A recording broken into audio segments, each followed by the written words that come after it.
Well, the first settlers were more like frontiersmen, and they don't often get the credit they're due. But then the Swiss were the ones that settled here in 1802 to start vineyards, and it became a culture. They were very successful for quite a while, but then the next generation went on to other things. And so the next main agricultural crop was hay.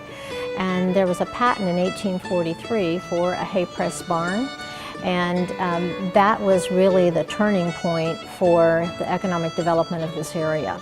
And the bigger businesses, buildings in town, and then the larger homes, those were all built during that time period. This is a place where there's still a lot of the architecture intact. And our museum is an 1860 Presbyterian church, and it's a wonderful place to show the artifacts and stories that tell what happened in our past. We try and do events as a way to share our history. And so we just look for little things that are part of our history that makes it an entertaining way to learn about the past.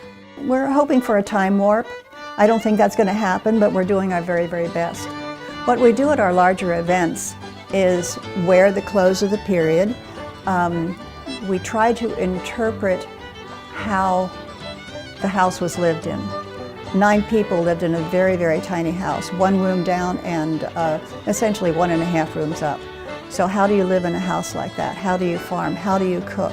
Because it's an all-purpose room. We use various items to interpret how the house was lived in. We're using hand vinegar grained boxes to store our things in. We're using redware, that's what the pitcher is. We use a lot of tin items. There was a tinsmith here in 1814 in Vevey, but we combine all those things to help us interpret how the house was lived in. And we're always learning, we're always understanding, trying to glean as much information as we can.